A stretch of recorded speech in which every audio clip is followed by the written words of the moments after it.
Let's have a look at our next piece of news then.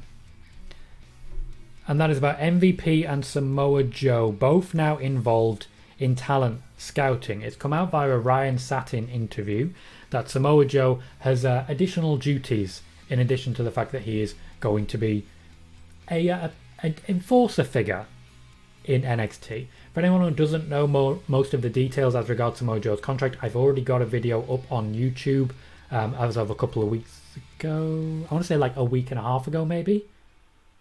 I want to say there.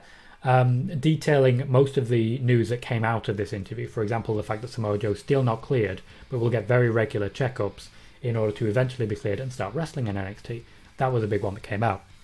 But also out of this interview, which is not covered in that video, is that he is now partly in the talent scout team. So assessing, working with the talent as well, and working with the open house stuff as well. The open match, the open ring, I believe it is that they call it.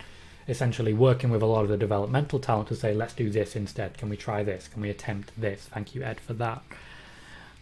In addition to this, lesser known, MVP has been doing the same, but for a different section of the company. This is where they're doing the same job, but for two very different purposes.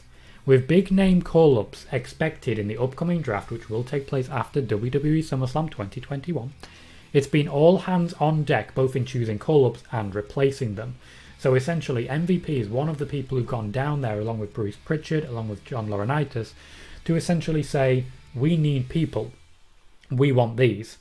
Essentially, he's scouting for the Hurt Business. He's scouting to fill up his crew once again, to fill up his team, to go down there and say, I want to work with this person, I want to work with this person. I would imagine there are a lot of people that he really connected with. I'd imagine he's a big fan of Cameron Grimes, for example, Hit Row. There's a lot of really talented talkers that I think MVP could do really very well with.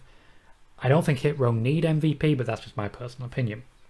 When it comes to replacing those call-ups, and I will say that WWE aren't 100% certain on who's being called up yet, they need talent scouts. They need people going out there because they are doing right now a lot of tryouts. A lot of tryouts, including someone coming over from Rev Pro recently, including quite a lot of people coming over from Rev Pro recently, and they have come from tryouts. But WWE have been unimpressed with the level of talent in recent tryouts, and they've called on Samoa Joe and MVP to help them. In addition to the fact that it's them helping, it also lightens the load on William Regal. William Regal has spent the last few years bombarded with tapes, bombarded with videos, bombarded with emails. I've had this discussion with him myself, just bombarded with the same thing. Look, here's this guy. I really like this guy. What do you think? And that essentially is how they build up the NXT roster. Now Samoa Joe is going to help out with that, which lightens the load on William Regal and might allow him to get a trip home at some point.